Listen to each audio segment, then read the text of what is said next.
I'm Peter Copeland, Deputy Director of Domestic Policy here at MLI, and I do think it's an opportune time for us to be here right before the return of the legislatures, north and south of the border, and return to school, K-12 and post-secondary, in spite of the long weekend. I want to thank you for making the time for coming out. Today marks the conclusion of a 2-year project defending the marketplace of ideas that MLI started 2 years ago, dedicated to defending and promoting free inquiry amid growing challenges and pressures against it. The idea being that free inquiry and open exchange is really vital to social vitality. It has proven to be a guardian of human dignity, diffuser of social tension, and a light to shine on all of the dark places of our society to improve them. And it is certainly the engine of the furtherance of knowledge and the pursuit of truth in all its forms. And it thrives in an environment where ideas can be shared freely. And provided, I think, that it's in service of those higher ideals that it's meant to enable us to pursue, those of the pursuit of truth, knowledge, wisdom, and human flourishing. And so I hope the conference will be an opportunity to do just that, to share, test, and refine ideas in an open environment committed to truth-seeking in a respectful manner. And we're very glad to have you all here today. So I want to give a brief recap of the project before talking about what we will discuss today. We explored the threats to the free exchange of ideas in 4 areas of society: professional bodies and regulators, universities, the media, and government and law. And we found that professional associations often overreach, censoring and disciplining members for political speech under vague standards like reputation or acting in the public interest. And such provisions risk restricting expression unrelated to professional competency or ethical integrity, raising charter concerns. And universities, meanwhile, have embraced DEI initiatives that, while just as ideas, they have some noble elements, but the manner in which they're being implemented is often very extreme, undermining free inquiry, merit, neutrality, and academic standards. And we saw that really there are a lot of reform efforts underway. We're going to talk more about those today: free speech codes, new institutions, legislative proposals. But in Canada, at least, and many parts of the world, I think their effect remains pretty small, and much more needs to be done. The media, the fourth estate, as it's called, tasked with informing citizens and holding decision makers accountable, now operates under the logic of the attention economy. Business models optimized for engagement and even addiction, treating users' data as the product. And this shift, I think, has distorted journalistic incentives, weakened objectivity, and reshaped news consumption. And our work in this space was a bit bold, but I think it left room and did not regulate, as so many are wont to do in this space, the content of speech, but targeted instead the business model and product design features, which are the really problematic elements. And finally, just recently, we had a fourth paper that came out looking at Canada's legal framework, which it was surprising for me to learn, in fact, that it's not really about protecting free speech, but freedom of expression, which is a different concept. Post-charter jurisprudence has produced paradoxes, tolerating, I would say, objectively harmful behaviors under the banner of freedom of expression, while curtailing speech deemed contrary to prevailing norms. And today, we're going to zone in on universities, as they are, I think, the formative institutions where the next generation of leaders are shaped, and have arguably been the principal source of many of the ideas and trends now threatening free and open inquiry in our societies, and the actors chiefly responsible for their furtherance. And as we conclude this project, we want to build on its successes and focus more concretely and narrowly on universities with our work going forward. And I'll have more to say about that at the end of the day. And I think it's fair to say everyone's here for a reason, hopefully one unifying reason being that we recognize that universities need significant reform, but there is considerable disagreement about the extent and manner in which that change is to be brought about. And our work in choosing a theme for this conference, I think it was actually made easy because there have been quite a few developments in the past year emerging in the public sphere to address this very question. And you'll see some information about this in your booklets. The Manhattan Statement, signed by over 50 leading intellectuals and academics, argues that universities can't reform themselves, and the alternative institutions, external pressure, and legislative change is needed to right the ship. Universities have proven time and again that they are not up to the task of holding themselves to account. This is the perspective of those in this camp.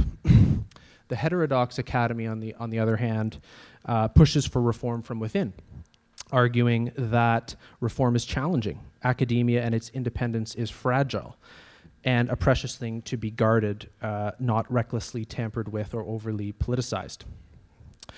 And then turning to academic fields of study themselves, our very own Eric Kaufman spearheaded an initiative to reform the social sciences, moving away from the identitarianism and power dynamic analysis that is corrupting so many fields. So these are the central questions. To what extent does the higher ed sector need reform, and how to go about it? That will be the underlying theme throughout the panels today. And first, we're going to look at trends in higher ed and the K-12 environment. What challenges are emerging to the current educational fads, existing institutions, and modes of delivery? Increasing interest in private and independent education. In K-12, alternative and parallel institutions of learning are emerging, more so in the US and other places than in Canada, but maybe that will change. Renewed interest in classical pedagogy and other models of learning. So we're going to look at how these things are disrupting the status quo. And then we're going to zoom in on the standards and purpose of education. Is it to produce social change or cultivate the person and pursue truth? Do we think of educational quality along the lines of merit, academic rigor, and open inquiry, or diversity, equity, and inclusion? University education as the pursuit of knowledge and wisdom, or as increasingly practical and job market outcome oriented? So a lot of different lenses through which to view the question of purpose and the standards in play. And as the day progresses, the hope is to have developed the context and background needed to look to the domain of policy and the role of government in shaping universities. We have with us someone who's been intimately involved with the founding of a new university, the University of Austin, dedicated to the ideal of the pursuit of truth and academic excellence, and who now works closely with the American government on its education policy. So I think perfect fodder, controversial definitely for us Canadians here, at a time of tension with our neighbor to the south. Just to conclude the thoughts about how and to what extent do we bring about reform. So again, I'll thank you all for coming. We're going to have a lot of time for audience Q&A at the end of each session.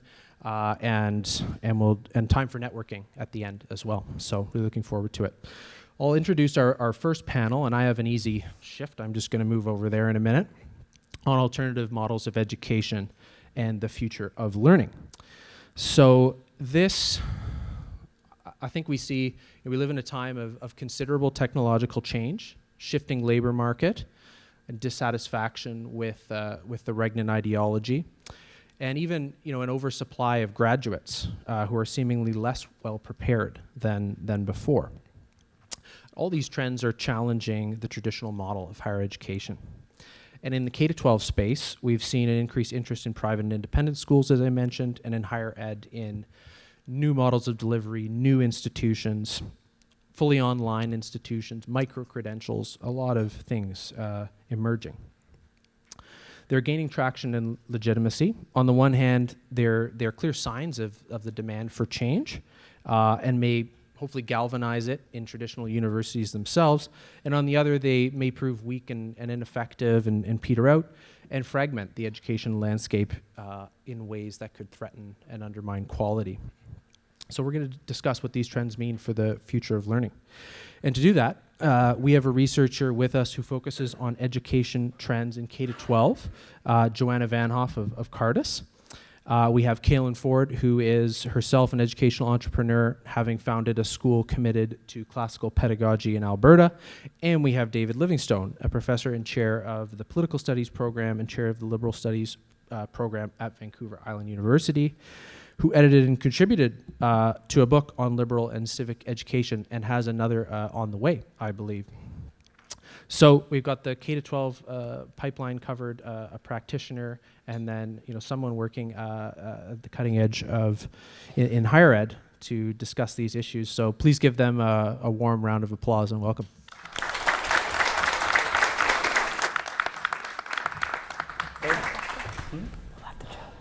Okay, great.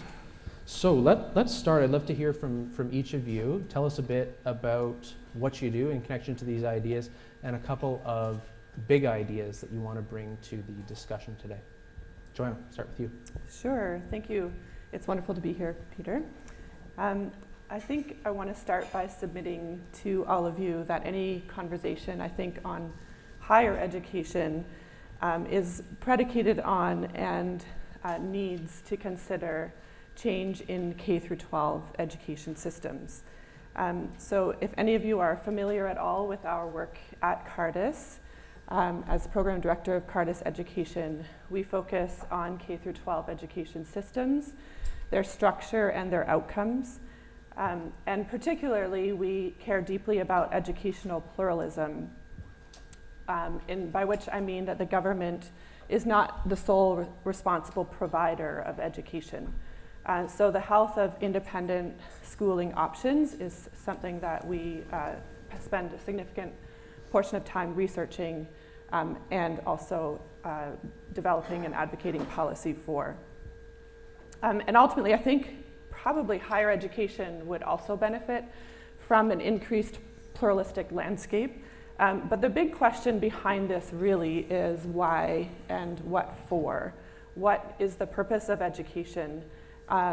Who is it for? What is it for? And how does that teach us, or how can that tell us how to actually structure education systems? Why does pluralism matter because of the purpose of education? So I wanted to share with you this morning a quote that I've recently come across from a 17th century Czech philosopher and theologian named John A. Comenius. He was a political refugee as well, born in Moravia, fled after the 30 Years' War to Poland. And he's known in some places as the father of universal education. But here he's writing about what is the purpose of education. And I think it's a beautiful quote that captures some of our thinking as well at Cardus. First, the desire is for full formation into full humanity, not of any one individual or a few or many, but of all people and every individual, young and old, wealthy and poor, of high or low birth, men and women, in a word, including whoever is born as human, with the ultimate goal of eventual restorative cultivation of the whole of humanity throughout every age level, social status, sex, or ethnicity. And this is ultimately why I think pluralism matters so much, because if education is really about cultivating and restoring a deeper experience of what it means to be human, that is an inherently and intensely moral thing to do. And Comenius would say, and I would agree with him, that you can't actually understand or experience humanity without a concept of the divine or something wholly unhuman to speak into what it means to be human. But what I believe about the experience of what it means to be human might be different than my co-panelists or than any of you. And I think that's both the challenge and gift of liberal democracy, that there has to be some compromise. So I think fundamentally, we will all be better humans and more functioning humans if our education systems were structured in such a way as to allow those different conceptions of the experience of humanity to thrive. And especially to thrive within shared communities of values and of pedagogical differences, where families are actually included and where they are welcome in education. So I want to kind of conclude these opening remarks by saying I think there's two, in my view, two major challenges facing higher education as well. I'm sure there's more, but these are the two that I think came to mind for me. I think the first is that I think what we're seeing is that students increasingly, as they enter university, have an anemic conception of themselves, of others, and of the world around them. And we can talk about why this might be, whether this is due to grade inflation in the secondary level, whether this is due to AI or a digital environment, whether this is due to social isolation and mental health. There's a lot of factors, I think, involved in this, but regardless, there's a diminished conception, I think, of what it means to be human. And part of the answer to that begins in K through 12 education and K through 12 education systems. The second challenge, I think, is that higher education systems, or post-secondary education writ large, is also an increasingly isolated and fractured experience for students when they enter. And part of this is probably because it's, in Canada anyway, mediated by very fewer but very large institutions. But this is also something I think that is counterproductive to the formation of humans.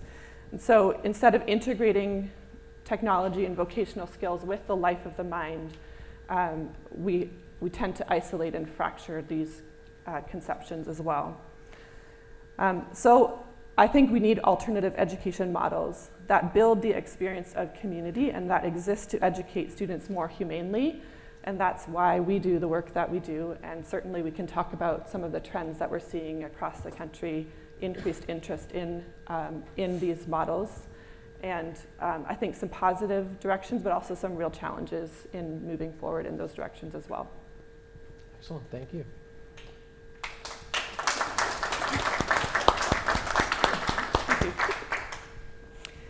Caylan. Am I next?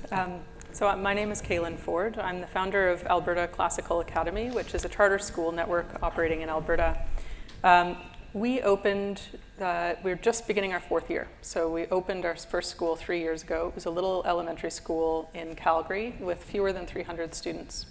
And when I first proposed the charter to the government, it was pitched as we called it a Skellig-Michael type project. And if any of you have watched Kenneth Clark's Civilization, you'd recognize this. It's the little island off the coast of Ireland where, in his framing, civilization sort of held on by the skin of its teeth. So a little place in which the light of learning and the pursuit of truth was kept alive while the surrounding world was nominally thrown amidst disorder. So we thought we want to be a little island where we try to preserve or restore a proper anthropology and some kind of grounding metaphysic that should anchor education. Like Joanna, we believe, and we're an organization comprising people of many different faiths, but we believe nonetheless that human life has not only kind of temporal but also ultimate horizons, and that we should be oriented toward that. So we started with about 300 students. This year we have 1,500 in 2 cities and 3 campuses. And we're primed to double that by next year, but I'll get into the reasons why that's difficult. So I think I was just going to use my prefatory remarks to talk about why Alberta is a place that is relatively open to alternative or parallel models of education, but also what the hindrances are that are inhibiting more creativity and innovation in this space. And I think that will tie into some of the themes that we'll be discussing. So Alberta is the only provincial jurisdiction in Canada that has charter schools. And even there, a lot of people are not familiar with what these are. So charter schools are tuition free. They cannot be religious or have an affiliation with a religious denomination. Though I would say that that doesn't mean they must be secular in the sense of only having kind of worldly concerns. They have to adhere to all of the same statutory and regulatory requirements as other public schools. So we have to hire teachers with Bachelor of Education degrees, have to teach the Alberta curriculum. We have transparency on our financial reporting. We have higher accountability standards than other public schools. The main difference is that our teachers are typically not unionized. We have unique philosophical or pedagogical approaches, or we serve unique constituencies of students who are not otherwise being served under the existing system.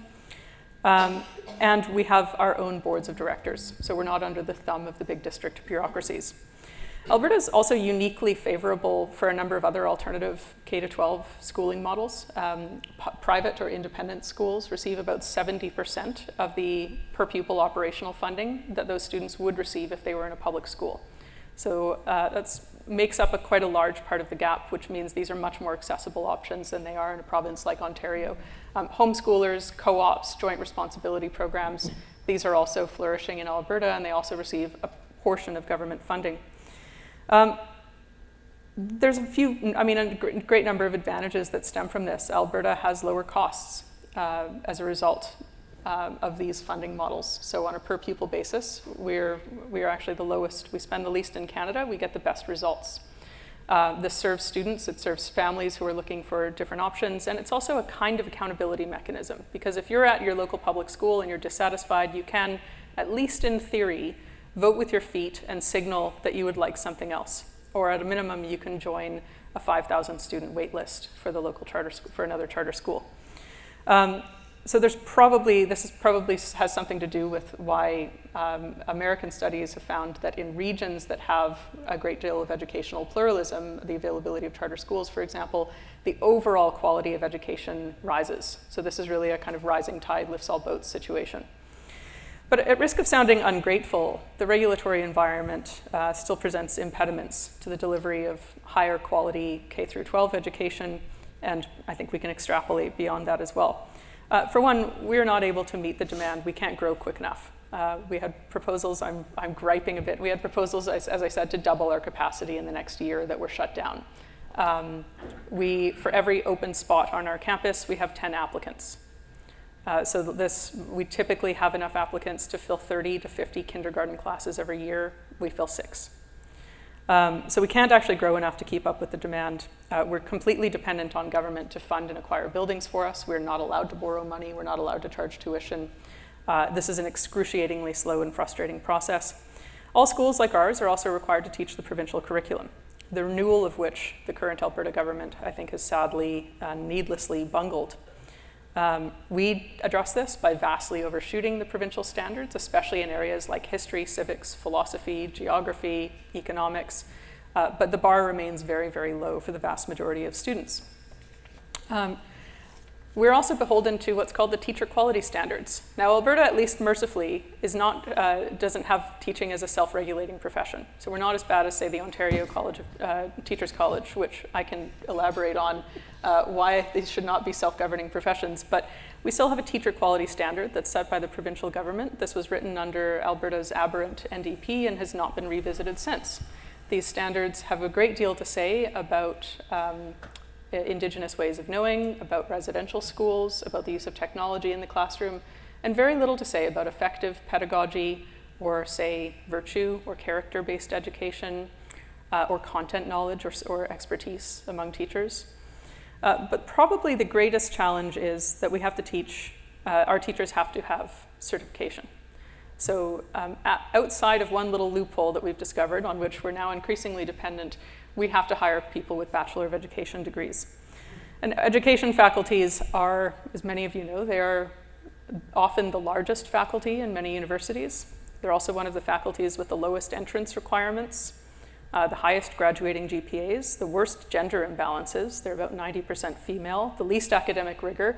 And notwithstanding that there are very good professors in these faculties who are doing, I think, serious and thoughtful work, they are, on a whole, a pretty pernicious influence ideologically. So graduates from these programs consistently report that their coursework did not prepare them effectively for the classroom. We surveyed our faculty. We now have over 100 school-based faculty about their BEd experience, and the overwhelming consensus was that they were actually mal-educated. They were misled about what effective classroom teaching looks like. The research on effective pedagogy was consistently ignored or denigrated. There was no emphasis on content knowledge. None of them learned about probably the most influential figures in education, Plato and Aristotle, but almost all of them learned about white privilege, intersectionality, deconstructivism, and they studied the works or the spin-offs of works like from Marxist educational theorists like Paulo Freire. So again, to be clear, we have many excellent teachers who have BEds, but they're excellent in spite of that program, not because of it. The one exception I would say is overwhelmingly they said that their practicum experience is useful. And that's because classroom teaching really is much like lawyering. It's actually a vocational trade that you learn by doing. You have to come at it with certain background skills and knowledge and predispositions, but mostly you learn in the classroom. There's one small and precarious loophole that we use where we get personal dispensation from the Minister of Education to allow people without BEds to teach in our schools. And we now have close to 20 faculty operating under this program. It's very politically precarious, as I said. But were it not for that, we would not be able to offer a classical education. You can't find people with BEds who can teach Greek or ancient Greek and Latin. They don't exist.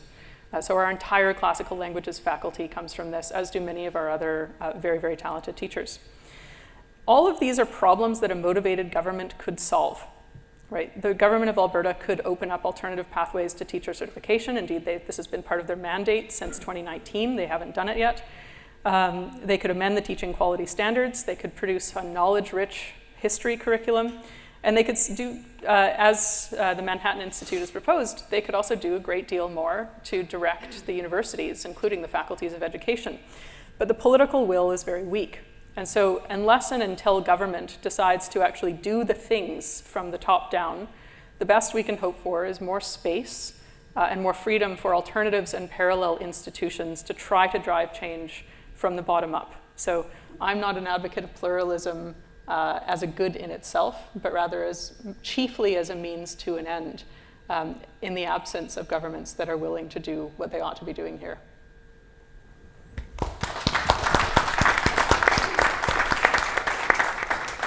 David.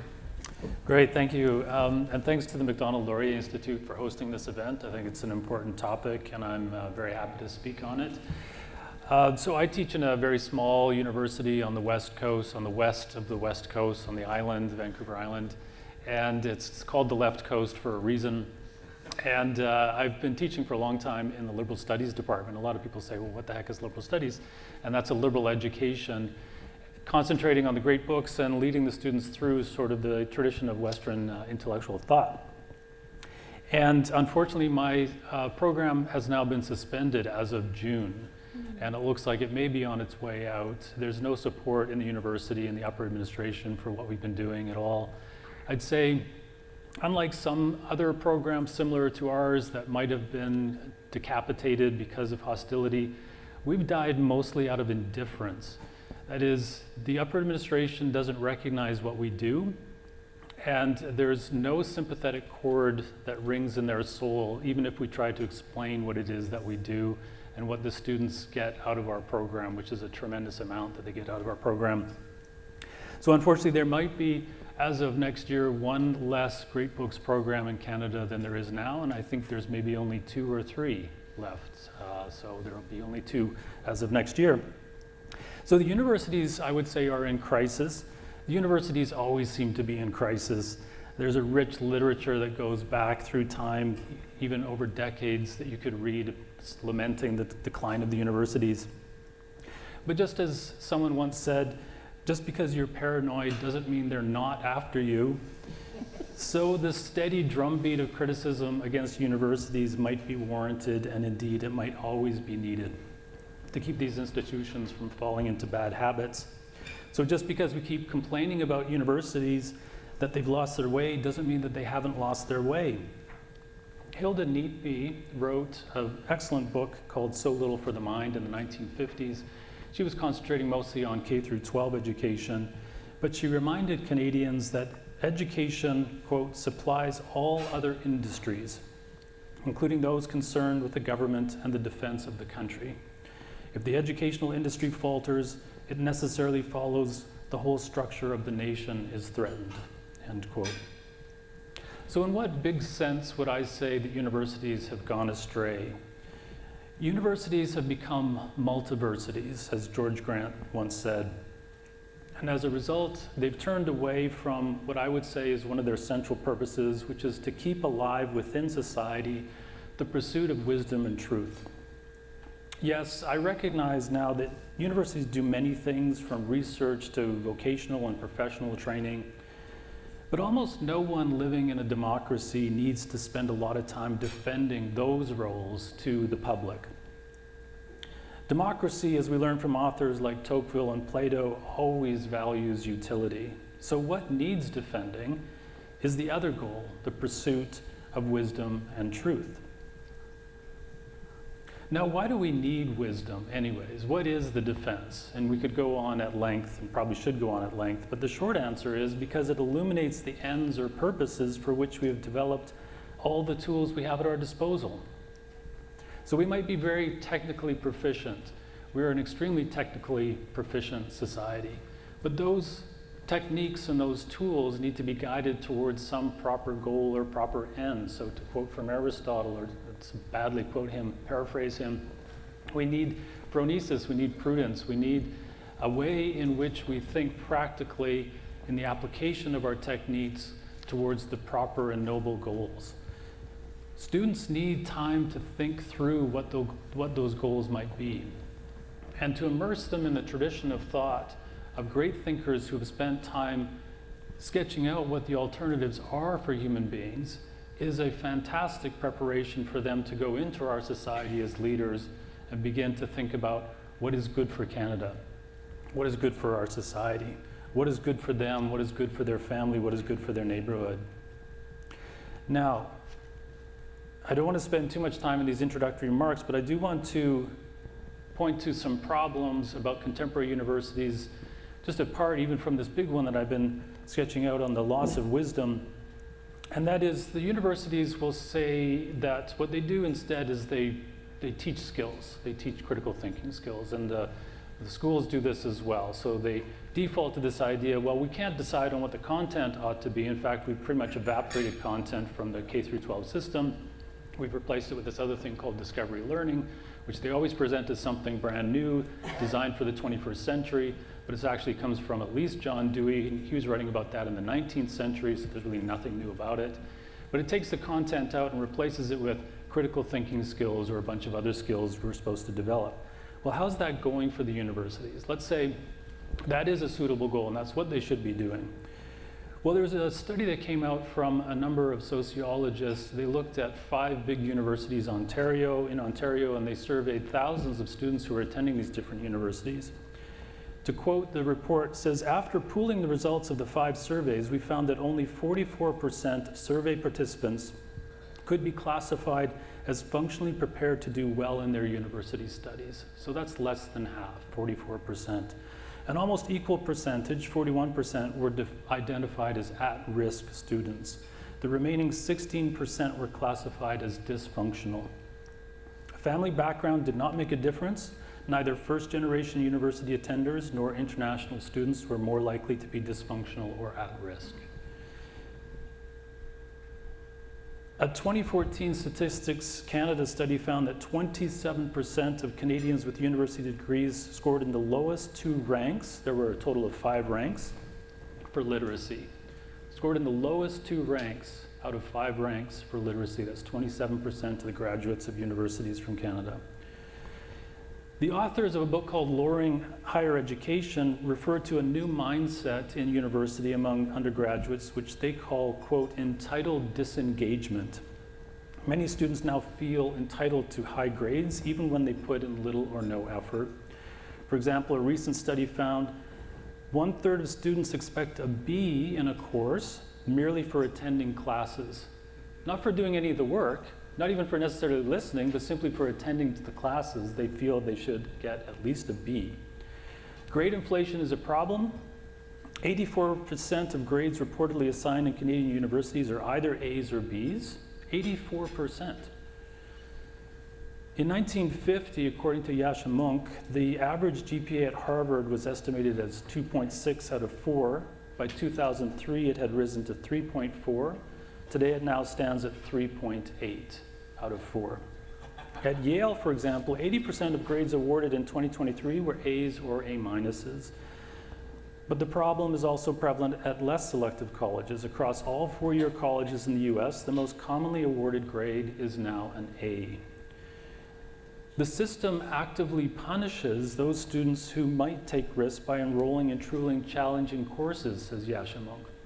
Why would a student go into a course that truly challenges them and suffer the potential consequences getting that horribly low grade of a B when all of their friends are getting A's by taking the easy courses?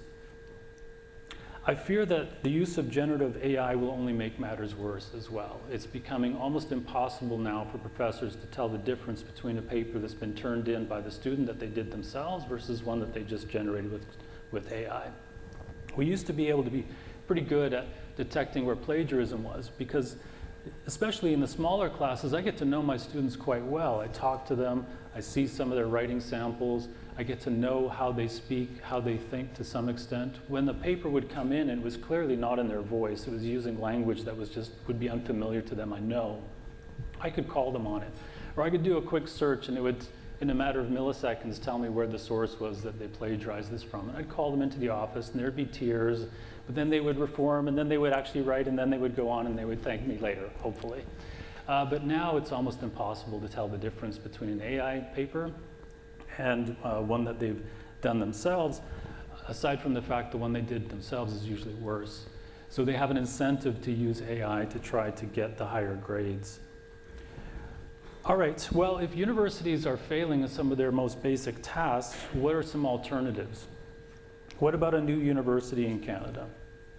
Well, Eric Kaufman writes in his book that universities are subject to powerful network effects based on reputation, endowments, and alumni ties, which raise barriers to new entrants and entrench prestige hierarchies. And this is why market forces can only alter higher education at the edges, his argument is. So there may just be a problem there where the entrance of new universities is not going to shift the other universities all that much. But it could still provide an alternative, which is important for those students who can find their way to that alternative. A new university would have to lower costs. I think that would have to be one of the ways in which it would attract students away from the existing universities. If those universities in the student's mind or the parent's mind have a prestige attached to them, you want to go to University of Toronto or York or University of Alberta or whatever, well, why would you go to this new university? Well, lower costs might be one of the ways to do that. How do we lower costs? It would probably have to be online. Also, because Canada is so huge, we would end up with enough students that it could maybe sustain itself, have enough tuition-paying students. I'm not a huge fan of the online teaching experience, having done it a few times myself. So although I'm not ready to throw that completely under the bus, it's not the same thing as having students in the classroom, in a seminar, discussing with them, seeing the whites of their eyes, seeing them quiver when they either don't understand a point and you're pressing into them a little bit, but getting them to really think on the spot with their peers. With online learning, it's too easy for them, when it starts to get tough, to just kind of retreat into the back or turn their camera off or do a bunch of other strategies not to engage anymore. So I've got some issues with online, but if it's the only alternative, maybe it's one we have to consider. Now, I might be going on too long, so I should probably skip a little bit here. But the idea as well of a new university runs into the problem that the credential is something which the provinces still have a monopoly on. So for a degree, you have to get the blessing of the Minister of Advanced Education in your respective province in order for that degree to get the sanction of the province, and therefore stand in terms of prestige alongside University of Alberta or York or whatever else. I think that's going to be difficult to achieve unless you have a friendly government. It might be the case in Alberta. But even there, they run into the pressures of all of the universities and the faculty unions screaming and hollering at them that what they're doing is diluting universities or getting rid of union jobs or whatever the argument is going to be. And I think governments are very sensitive to those pressures, are more likely to just stick with the status quo than to buck that trend and put a new university forward. So I fear that that might be a problem. An alternative to that might be that we develop alternative credentialing bodies, something that would compete to some degree with the designation of the Bachelor of Arts degree.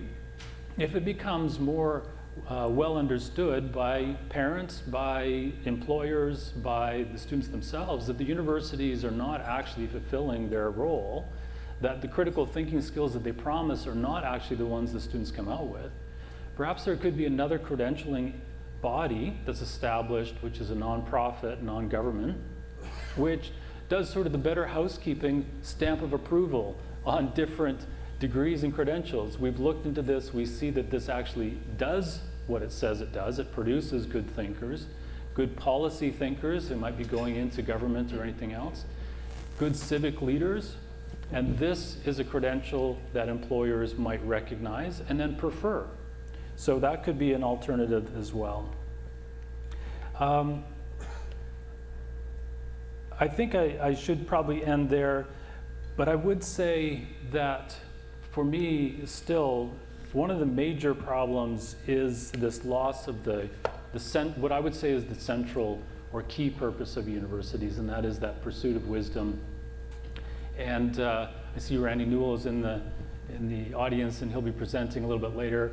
The book that you referred to is one that I'm working on with a number of other colleagues, and what we're doing is we're looking back on Randy Newell and Peter Emberley's excellent book on bankrupt education, the decline of liberal education in Canada. I would highly, highly recommend that book to everyone here in the audience to read. It's a fabulous outlining of the and description of that fundamental purpose of what liberal education can offer us and should offer us, and why our society is really much better off if that's vibrant in Canada, why we all should have an interest in making sure that it remains a part of our higher education scene. Thank you. Well, that's really excellent. I think we've touched on many of the themes that we plan to cover in this session and throughout the day. But let's start with K-12 education. Joanna and Caylan, what are the trends that you see in terms of demand for new types of education, whether that's online or charter or private schools? What does the landscape look like across the country in terms of what's offered, what the mix of students going to these different types of schools is? And then just comment on the quality questions as well, like which provinces are doing well, which ones aren't. Joanna, we'll start with you. Sure, yeah, that's great. So I think just as a brief overview, I'm sure everyone here knows, of course, that K-12 education is regulated provincially in Canada. And so there's very different arrangements across the country.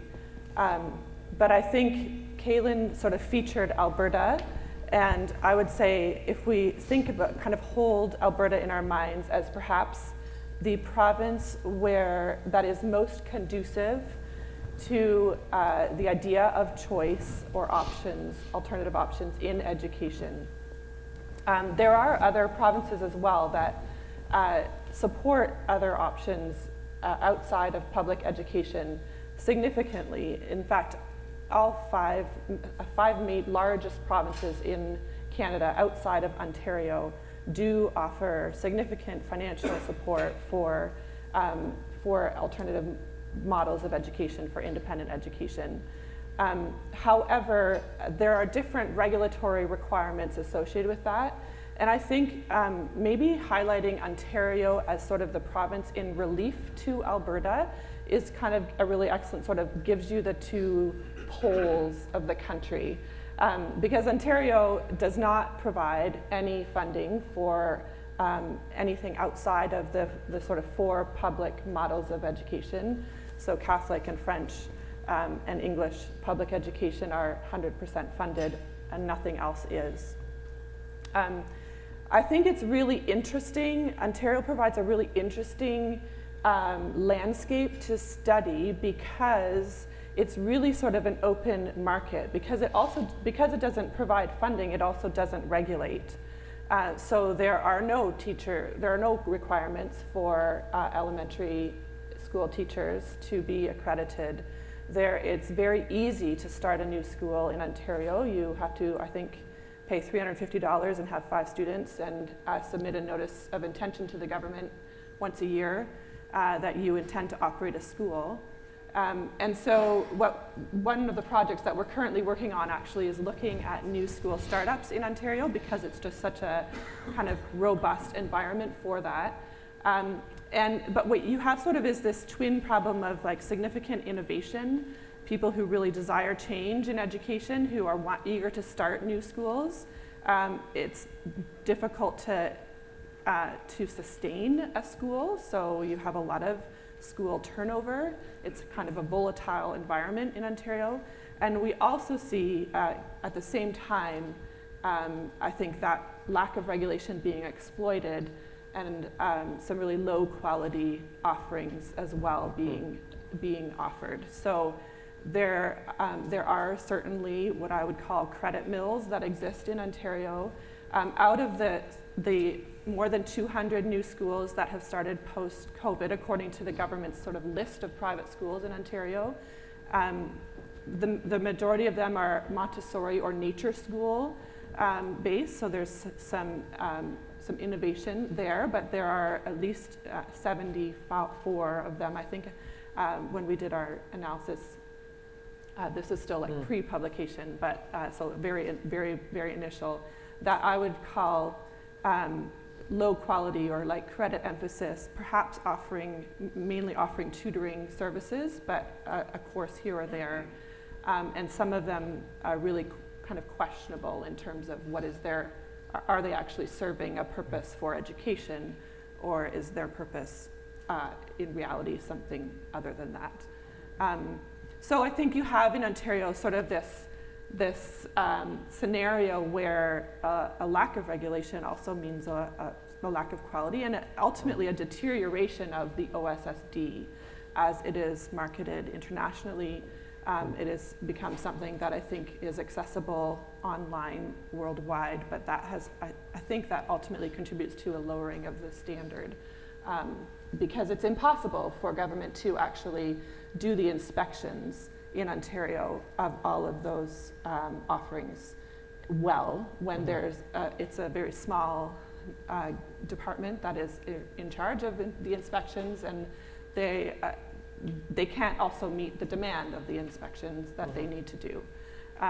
So just to clarify, in Ontario, the regulation that does exist is at the secondary school level. If you are offering Ontario secondary school diploma credits as an independent school, then you are inspected on those credit offerings by the Ministry of Education. That happens once every 2 to 3 years, depending on, it's possible to have your credit granting approval revoked, but the process to do that is, I think, a long, kind of drawn out process, and it's a bit challenging. There's sort of a wide variety in terms of quality of offerings in Ontario, whereas a province like Alberta, I think across the board, any independent school offering that is accredited by the Alberta government, you have a significant increase in the landscape of what is offered in terms of quality. So there has to be some role for government, I think, in the regulation and quality of what is offered in independent or alternative education options. But there has to be some sort of middle ground maybe between an overly regulatory environment where even when you have a government that should potentially have the political will or might be friendly, there's still sort of this real lack of willingness to kind of offer or counter the prevailing maybe cultural norms of the day.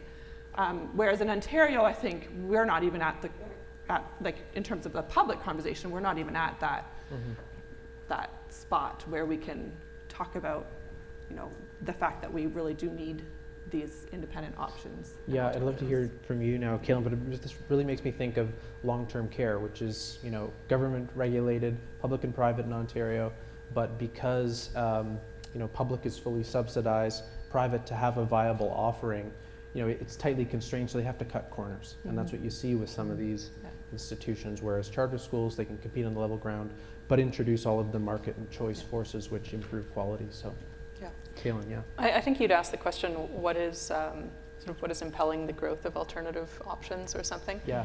So I'll speak from our experience. I mean, again, we have thousands of applicants every year for very limited numbers of vacancies. And I wish I could say that mostly this was a pull factor, that there really are that many people who want their children to be able to like translate the Aeneid. I think there are a few of those, but the vast majority of what's happening here is that parents have some intuitive sense that there's something wrong. They may not be able to totally diagnose the problem, but they see things that they don't like in their local schools or private schools that they're attending. And I think what this comes down to is that these schools are not responding effectively to the needs of the human soul.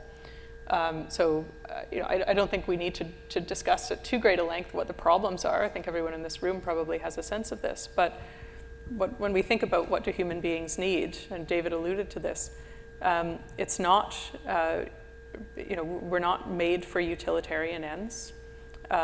We recognize that there's a difference between the servile arts and the liberal arts. There's a place for the servile arts. That's not the whole of education, though. We think that it should be an emancipatory undertaking. And instead, I think the message that students receive in their K-12 education and then in their post-sec is that they're being turned out for the workforce.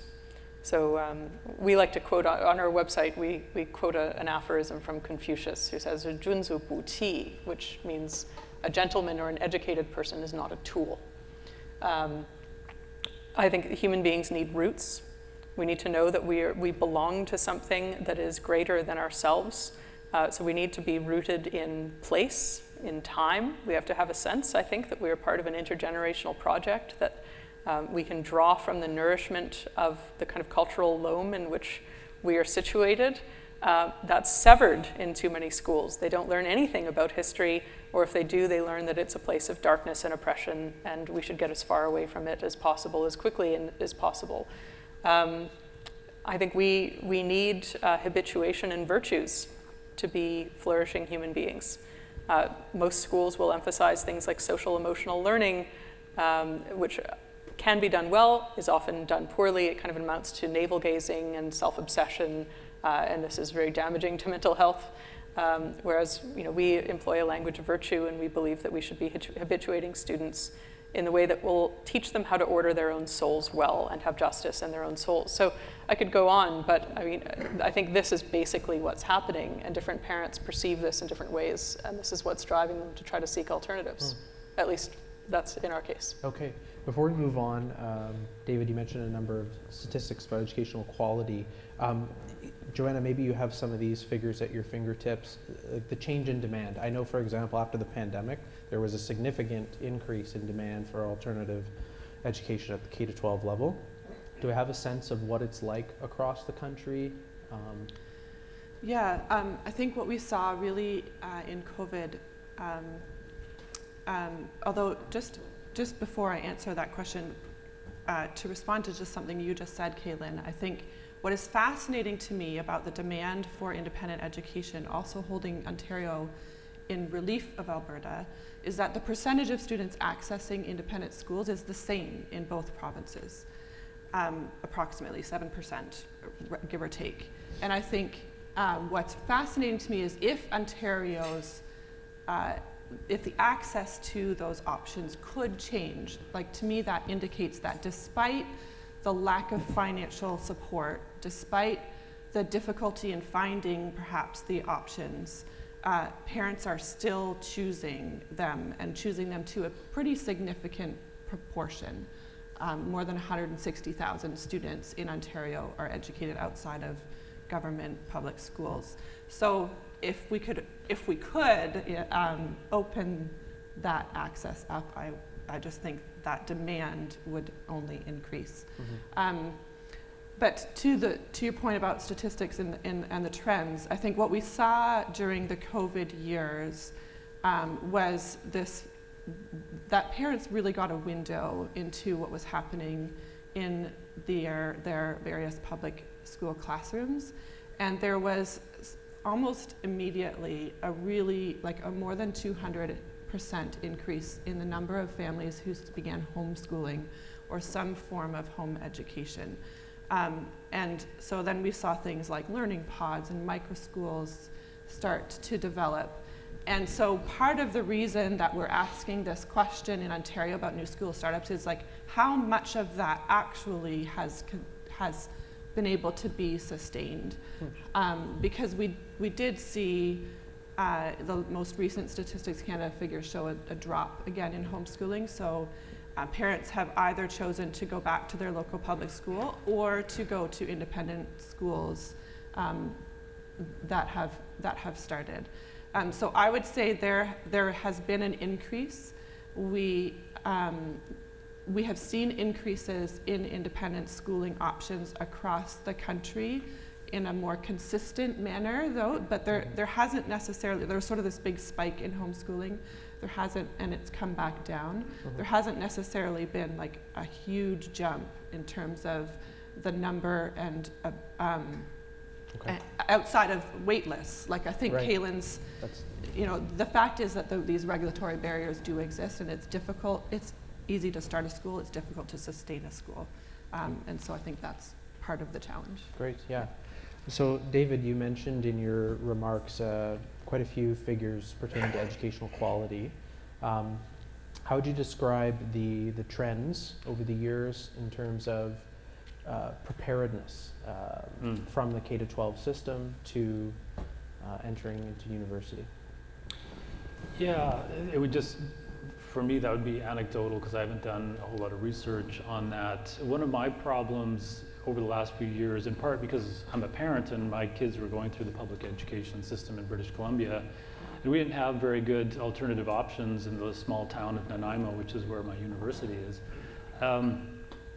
But British Columbia, some of you may know, changed its curriculum pretty drastically starting about 2010 and kind of rolling it out in 2014 and moving forward.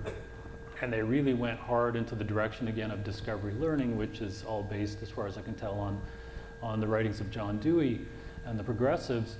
And they began to just take the contents out of the curriculum. I started to get worried about this and started doing more reading and came across an excellent book by a woman named Daisy Christodoulou, which I just love saying that name because it's just beautiful. Daisy Christodoulou, 7 Myths About Education. Again, a book I would highly recommend because she just, in very clear language, backed up with a lot of research, just decimates this discovery learning approach and says it's not going to work, it's not going to produce the critical thinking skills, and it also just removes all the content that the students need in order to think critically at all about anything. Well, BC has pivoted hard in that direction. They've removed provincial exams now, so we don't have a standardized exam at the provincial level that we could use to find out where the grade inflation is occurring or where it's worst, because we know it's occurring. Now we just don't have a way in which we can standardize the results and find out where is that grade inflation happening in the worst cases. Students then are being told by their high schools that they are excellent students. In fact, they replaced for a while the entire grading system of A's and B's and C's with a narrative approach instead. And so teachers were grading the students by telling them that they were, I can't remember all the categories now, it was you were emerging, you were an emerging learner, you were reaching, wasn't it? Wasn't there extending learner, developing and excelling or something. And it sounded like you were a butterfly, you know, you were emerging out of the chrysalid and then you were gonna fly away. And I overheard when my kid was playing hockey, 2 of the other parents were teachers, and I heard them over in the corner complaining that they didn't know what to do with this grading scheme, and so they basically were just going to take the A, B's, and C's and just map it onto that new one and then just convert, and then that would be the grade, and then they'd have to come up with some kind of bullshit narrative to justify it. It's absolutely terrible. So a bit long-winded, but the public education system in British Columbia in particular has, I think, tilted way in the wrong direction, and students are coming far less prepared. So why does that matter for our society? Well, I teach an introductory political science course on Canadian government, and so we just kind of go through the very basics of the Canadian government. I really enjoy teaching the course, but honestly, the students who are coming into my class have absolutely zero knowledge at all of Canadian history or Canadian institutions or how voting works. There was a student in my class, I kid you not, who didn't know what a member of parliament meant, didn't even know what parliament was, didn't know that we elected people to go serve in parliament, who discussed and debated things. I had to start that far back and then work that class up to some of the more complex issues around politics. These are the people who, well, I was going to say are going to be voting. I don't think they will be voting, but they're going to be our fellow citizens, and they're going to be making some decisions which are going to impact probably the rest of us, and they are not particularly well informed. And so those are the students that I'm now meeting in my classes and have to do something with. Yeah. Can I ask, what are you finding about your students' attention spans? Have they been severely attenuated over the last decade? Yes. Again, I've got a small sample size of the liberal studies students who are truly excellent. That might be a self-selecting group to come into our program because we have a very heavy reading load. But there are a number of other students who just avoid classes like ours, I think in part because A, they don't want to do the work, or B, they fear that they can't do the work. I will sometimes go around the table and just ask students to read a passage from whatever it is we're doing. And I'm not trying to embarrass them, that's not the point, it's just simply to get people engaged. And you've heard my voice too much, so why don't we just go around the room? So, you know, Sally, Johnny, why don't you just read this passage? And I am often shocked that they are stumbling over words that I really quite confidently thought they should know. And they're not really complicated words or difficult words, but it suggests to me that their literacy is quite low.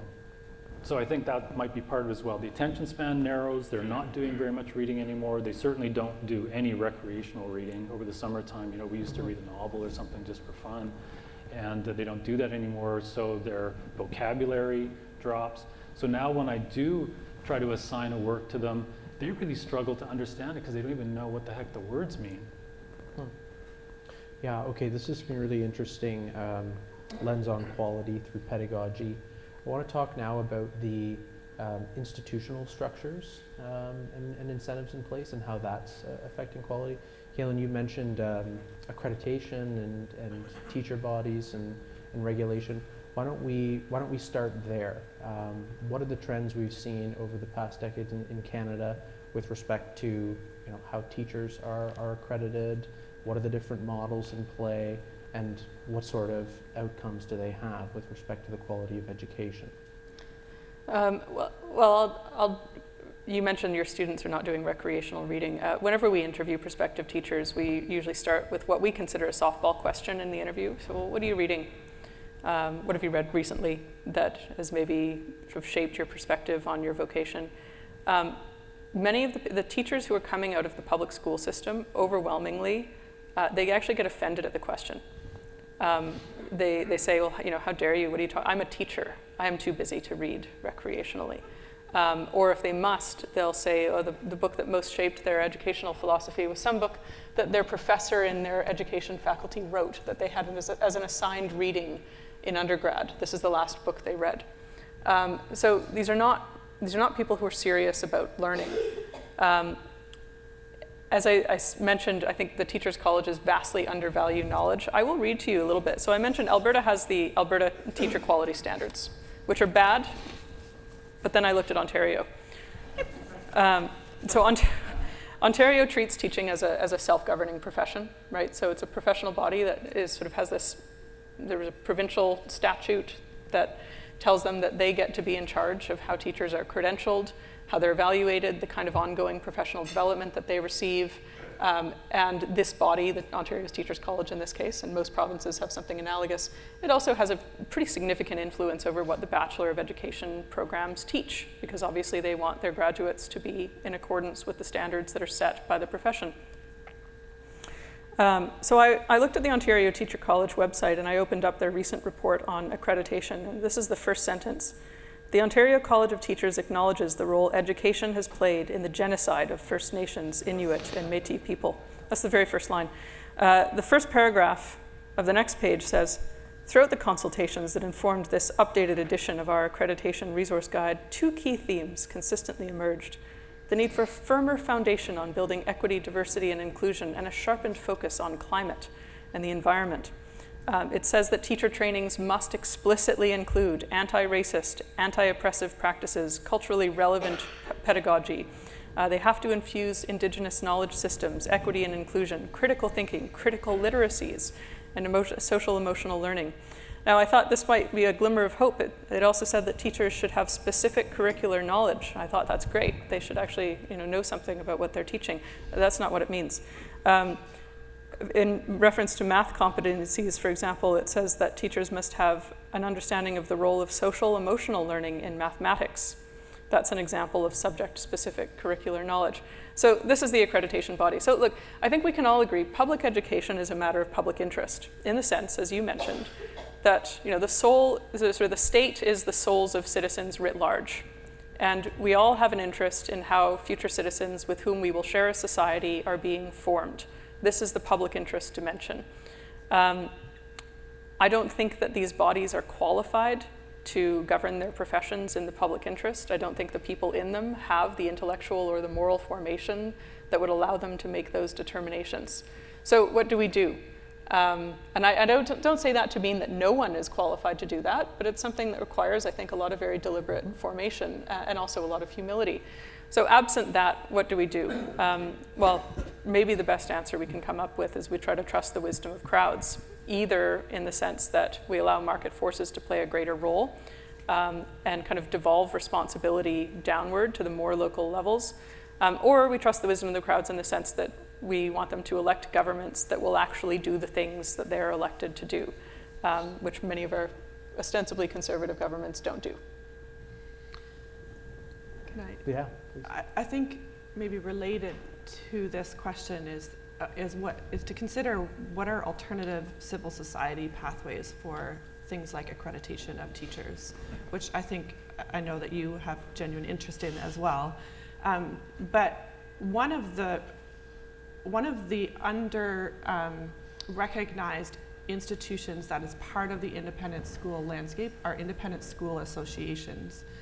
And their ability to actually sort of mediate between government and the schools themselves and provide some recognition. So for a Montessori educator to be accredited according to a Montessori way of educating, what does that mean? Or for schools that really focus on meeting the needs of special education students or neurodiverse students, to actually be accredited, have some accrediting bodies that would be able to really give credence and credibility to what those schools are actually doing. If there's awareness built that those pathways, A, do exist, B, maybe offer an alternative for government to give some more credence toward, or to at least lean on, but to encourage their growth within civil society. I think that could also provide a measure of sort of alternative pathways. I'll just maybe mention one thing, lest I come across as too much of a elitist or something, because I've been talking about liberal education and these wonderful students and then throwing under the bus all the rest of the students. We do have some excellent students at VIU. I wish, and not only that, my youngest son has decided to go into the trades, which I think is fantastic. He's doing his, getting into his second year electrician apprenticeship program. And I just wish that at the K through 12 level, my younger son would have had access to some form of a liberal education as well, had access to history and some of the great literature that's out there. He didn't really get that. He was coming in just as BC had really started to aggressively put in those reforms. And I think that was one of the reasons he got frustrated with the school. It just wasn't speaking to the needs of his soul to go to something that Caylan had said earlier. But aside from that, I thought I'd just mention one thing that was in my mind that I forgot to bring up in the context of the remarks I made at the beginning, and that was in terms of reform or what can we do about this. I did my PhD at the University of Dallas, and then I spent 6 years in the United States, a fantastic time, my wife and I there. And then my first job, tenure track job, was at Oklahoma in Northeastern State University, small little university. And I came into contact with the Jack Miller Center, and went to, I guess, what turned out to be the first event that they put on at Princeton. And I had the great honor and privilege to be there with Robbie George and Jim Caesar and a bunch of other great scholars.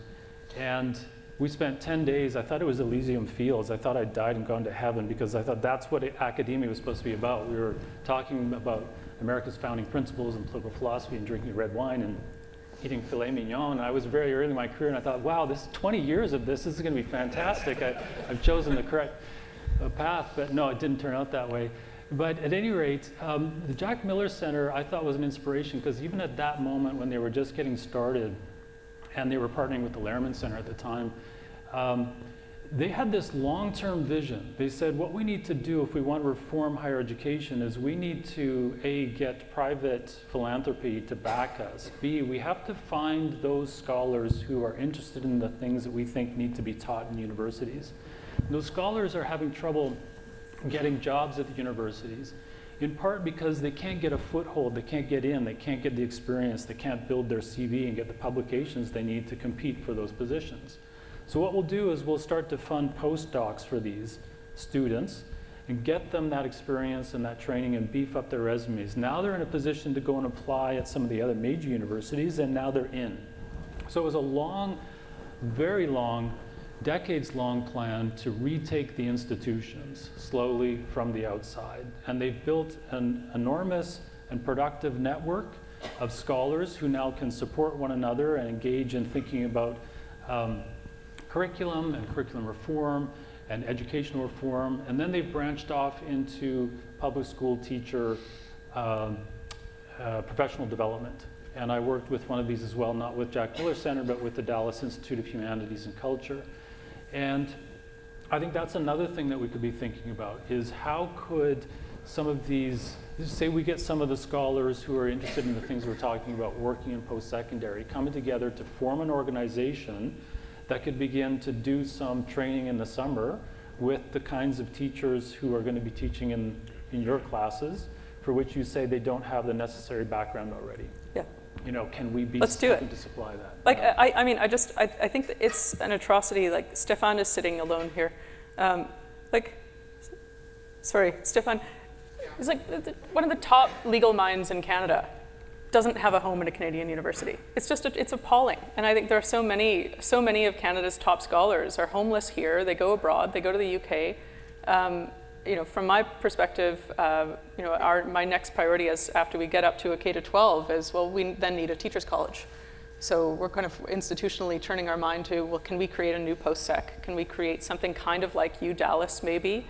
And also provide a home for academics who have been kind of left out in the cold in Canada. Mm-hmm. So anyway, I think we should do it. Okay, let's do that. Yeah, more discussion on these topics later today, to be sure. So we're going to go to audience questions after this final one. So just like to hear from any of you who'd like to comment briefly on it.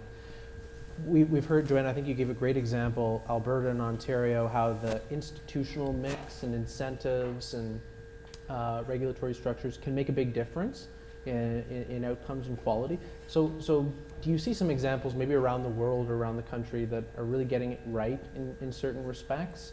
And maybe, you know, elaborate on some of those key features, do you think? And let's stay within K-12 just for now, and the rest of the day will be about universities. I think that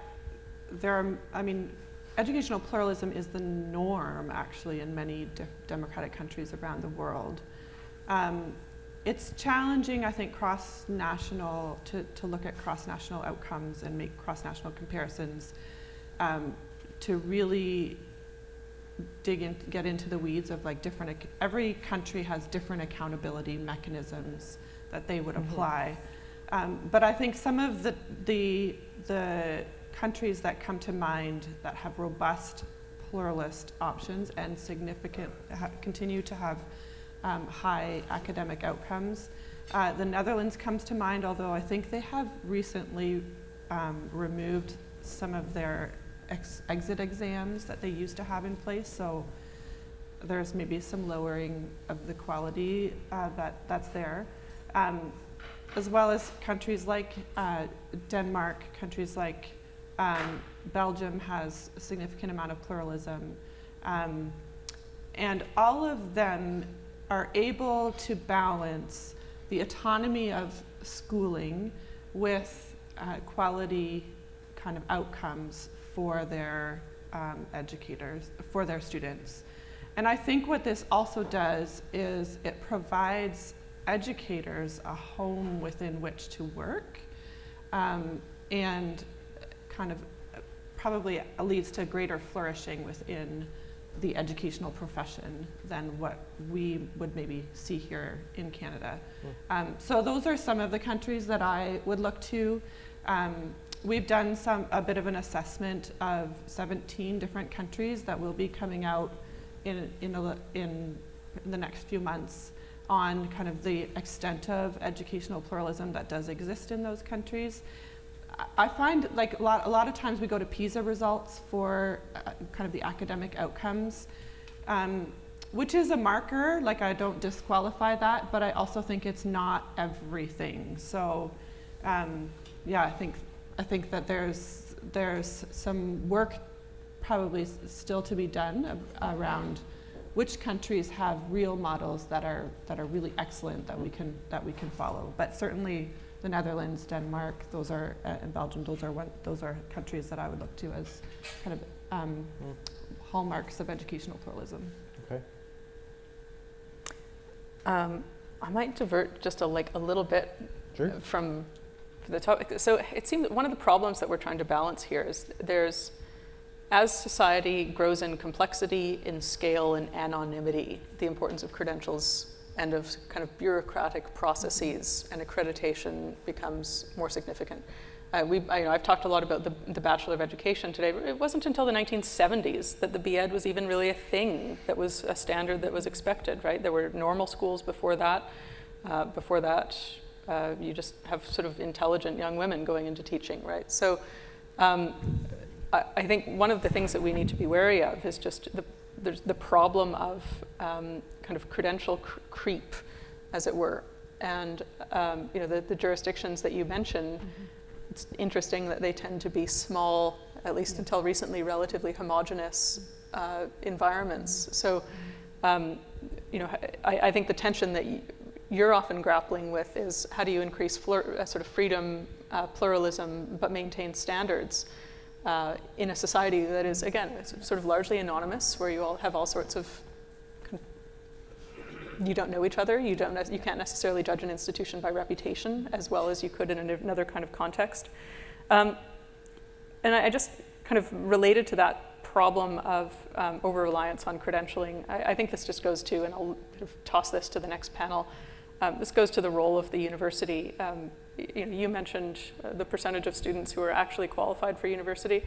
It's really not that much. I mean, I don't really think more than 10% of people should actually be in university.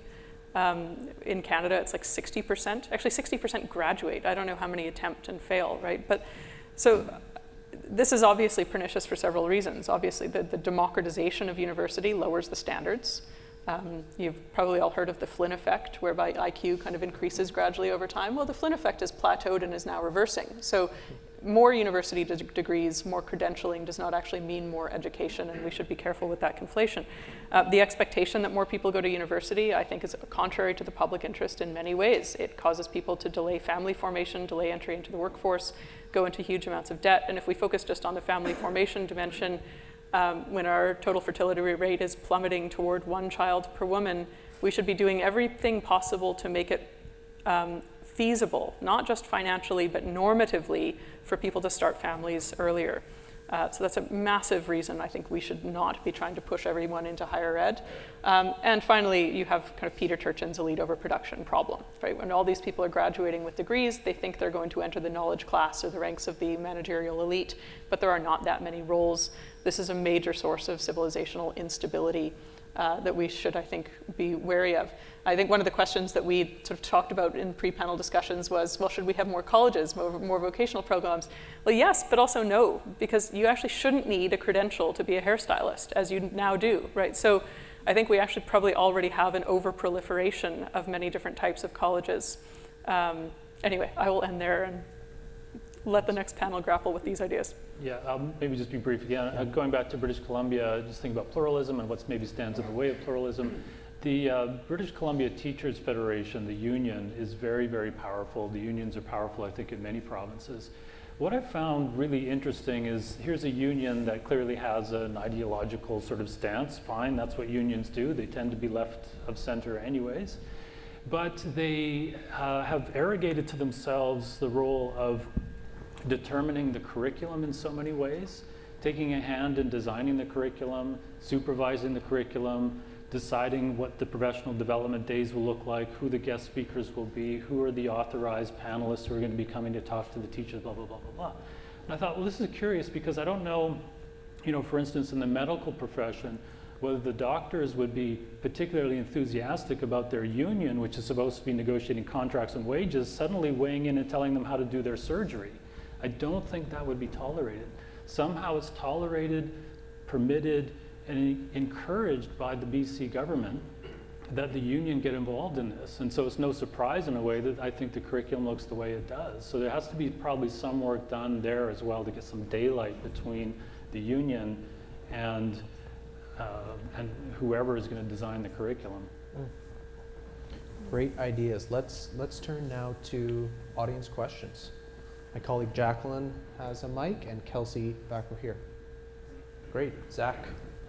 Okay, great. So this question of monopolization, or the monopoly of allowing people to teach in schools in the provinces.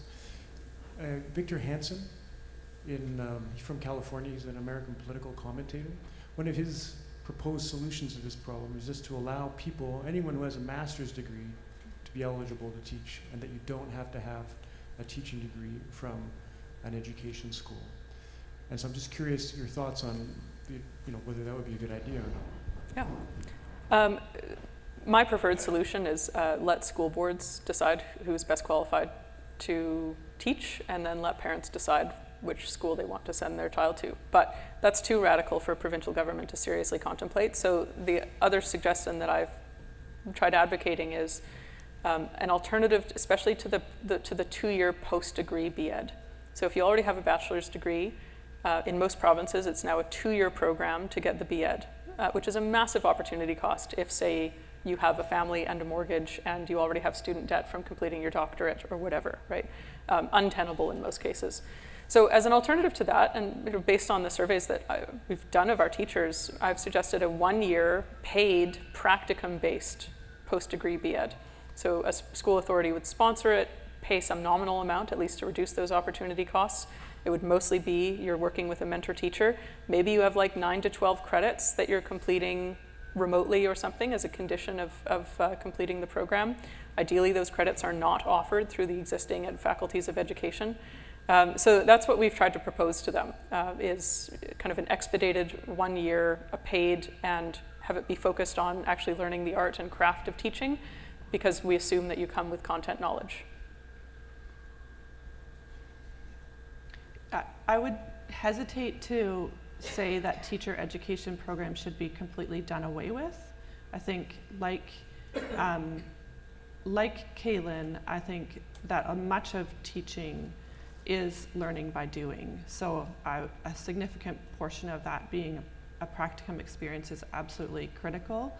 But I do think currently teacher education programs are not focusing or not teaching the right things.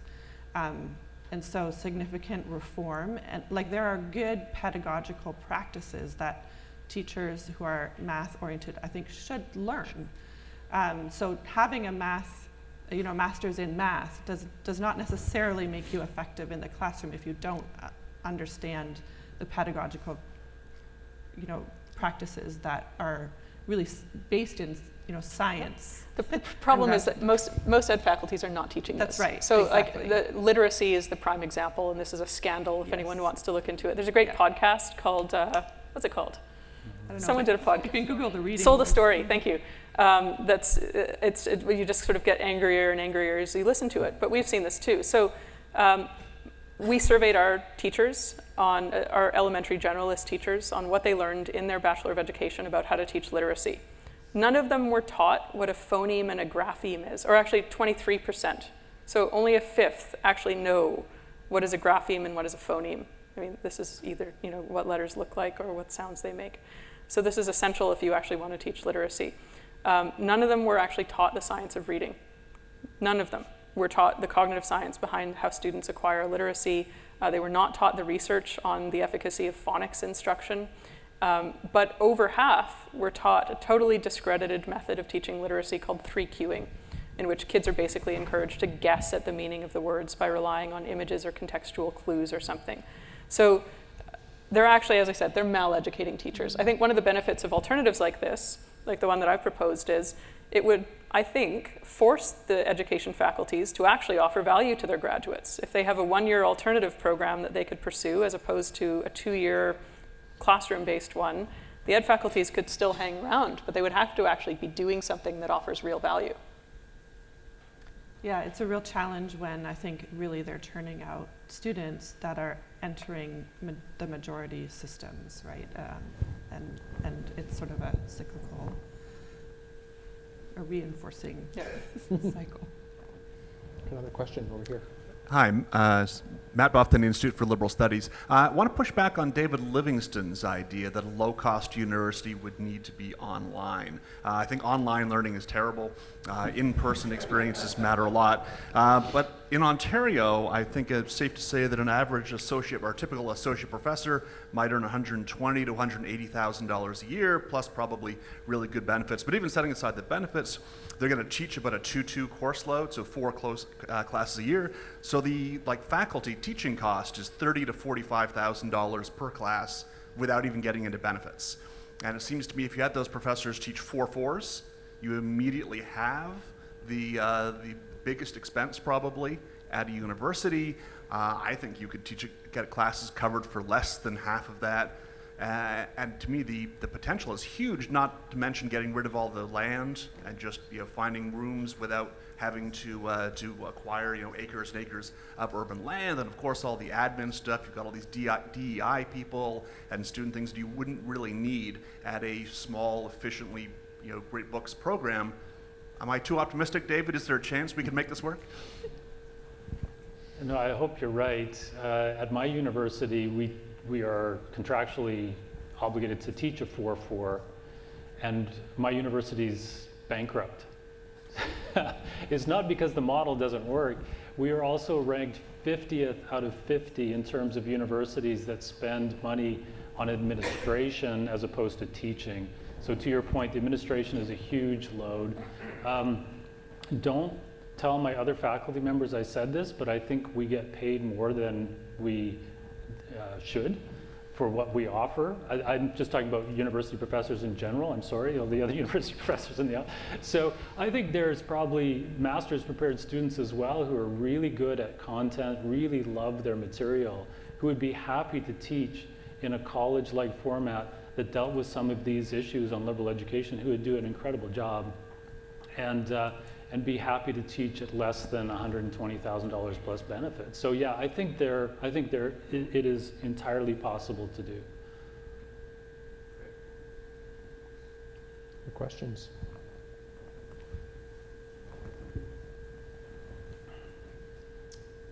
Am I going next? Yeah, Chris. Yeah. Chris Dummett here. I want to talk about Doug Ford. Why not? You probably know that he's in the process. He has taken over, is it 4 or 5 school boards in Ontario? There's been speculation that they might get rid of all school boards. And I'm thinking about you're up there, and I think everyone is to a certain extent advocating, obviously, a kind of marketplace of schools, right? Independent schools. And one of the criticisms of the Doug Ford government's move is that they're robbing parents of the ability to connect with their schools through voting for trustees. But I wonder, I can't imagine that any citizen in Ontario actually believes school boards do that right now. I have 4 kids. They're so disconnected because they're so massive. And I wonder if you're speaking, if people are desiring to come to what sounds like your great schools in Alberta because there's a connection, a close community connection between schools, parents, and communities. But here's where I throw a wrench in the works here. Maybe what we need is not a whole bunch of independent schools, which you have to admit also have some downsides, right, sometimes. But maybe what we need is much, much smaller school boards and much more connected public schools that are actually responsive to the public. Mm-hmm. I can speak to that, or do Sure, want to you speak to can, that? and I can add. You go ahead first. Well, I think your point is very funny. And in Alberta, the advocates of the kind of I'll call it mainstream public education, like to say that charters are not real public schools. And their definition of a public school in that case is, well, you don't have trustees who are, quadrennially elected in municipal elections, and so you're not accountable to the public. And I just thought that's such a weird way of defining accountability, because I don't know anyone who can name their school trustees. School trustee races have notoriously low turnout. By contrast, when in our first year, when we couldn't find enough bus drivers to bus our kids, one of our board members, who's a constitutional lawyer, became a bus driver. And he knows all of his families, and they see him every day. And I think that's a degree, certainly, of connection, of accountability that is not provided elsewhere. But obviously, it's just the monopolistic or quasi-monopolistic nature of the big boards. There's just no incentive for accountability. What are you going to do if you're not happy, right? I think there's merit in potentially having smaller boards, but I think under the current circumstances, having competition as well and having choice is also essential to that. I think I spend a lot of time thinking about if I care so deeply about the health of independent schools, how can that actually positively impact public education as well? Is there a way? And I do think one of the strengths of independent schools absolutely is the fact that they, and I would include charter schools in this kind of category, is that they have self-governing mechanisms, that they're often community-oriented, and they have their own elected school boards, and often parents participate in that. And so they have a real sense of ownership and stake in their children's education that I see being eroded in public education, which to me is just so counterproductive to the purpose of education being to form humans. So I disagree deeply with Doug Ford's, with the ministry's current move to continue to centralize power at the government level. I don't think it's healthy ultimately for public education. And I hope that in Ontario, I think we need to have a better conversation about education writ large in general before we can really start to actually see positive education reform. Because currently, any time that we raise the issue of support for independent or alternative options, it's, well, you're just segregating the public system. That is for wealthy people, and you are contributing to an elitist system. It's all of these sort of zero-sum arguments that don't move us further in terms of a conversation of, well, what mechanisms can actually improve education for all? And I think the strength of independent schools is absolutely their ability to form students within the context of community. And that is not currently happening in public schools. And part of the problem of that is certainly the fact that it's more and more centralized. And there's, so there was this, I understand, the caveat to that is there's also very little transparency in public education, particularly around financial and fiscal management. And so that is, I think that the minister is well within their rights to desire that accountability and to look for it. But there's also sort of this clause of, and as well as for matters in the public interest. Well, what does that mean? What does that mean for Catholic education boards or for Francophone education boards? There's a real concern that you continue to limit any form of autonomy or choice that already exists within the public education system, and I don't think that that's a healthy move either, because what cross-national research does really well is Ludger Wassman is an economist, Eric Hanushek. They have done really excellent work looking at metrics of school autonomy and where that exists alongside regulatory mechanisms, particularly exit exams. Those are places where the quality of education is simply higher across the board. And very frequently, that includes things like, in particular, Catholic education models as well. So all that to say, yes, I think you're right, but I also, I think, it has to start, the conversation has to start being a better public conversation where there's just more civil discourse about why do independent options exist? Why should they exist? Why would more competition or more pluralism actually matter in the public square? And how could it actually also perhaps benefit public systems as well? Well, it's a great question. Final question here, and I am going to hold us to our 11:15 stop time, so be brief in your response. Very briefly, before I get to my question, I'm just going to underscore what Caylan Ford said about over-credentialing and over-requirements. Before I went to high school, went to the city high school in Alberta, I was educated at a county public school for farm kids, at which we were taught, which became a magnet for the normal school trained teachers who came to the farm kids school because the farm kids' parents stood behind them. And we learned how to diagram the English sentence forwards, backwards, upside down, and sideways. The first year or two of high school I didn't really find myself being very, very challenged. And that was I'm old, that was way back when. But I want to direct my question to David Livingstone about credentialing. When you got your first teaching job at that university in Oklahoma, were you required to have a B.Ed or a B.Ed equivalent in order to start teaching? It was a political science position at this little university, so I was assistant professor of political science, so I had a PhD, so that's what they required. In fact, at my university where I'm teaching now, I taught alongside a brilliant colleague, Maureen O'Coon, now retired. She only had a master's because when we started at what's now Vancouver Island University, it was Malaspina University College.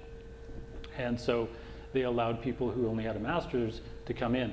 When it became a university, suddenly everyone needed a PhD. I can't say, I gotta be careful again, these are my colleagues, but Maureen was an incredible instructor, no PhD. I don't think the PhD is necessarily a requirement to teach well. But as a PhD, were you required to have pedagogical training before you started teaching? No, none whatsoever. And did that find you deficient? In a way, yes. So to your point again, like you learn on the ground, right? So my first time in the classroom, and man, that was an experience that was, feet to the fire. Could that have been alleviated by, I know some universities, they have for their starting professors, they have a class and they have a mentorship program. Yeah, I think so. The problem again is there's a center at my university called the Center for Innovation and Excellence in Learning. And what they do is they purport to give to us as teachers all those pedagogical tools and training so that we can become better instructors in the classroom. What has happened though is, again, it's just been captured because who did they hire? They hired the people who have gone through the educational system, the faculty of education, and so they import all the stuff I'd say the worst stuff from the faculty of education, they bring it in and now they're imposing on the faculty at the university level. So it's all the same John Dewey stuff that I think doesn't work. So I'm not opposed to your plan, it's just who does it and what are they foisting upon us? I would benefit probably from some instruction on how to be a better teacher, but I just don't trust that what CIEL is dropping on me from the top is what's going to work. I've seen it, it's the same stuff that's in the public school system, it's not working there, I don't know why it's going to work at the university. So I agree, but just not them.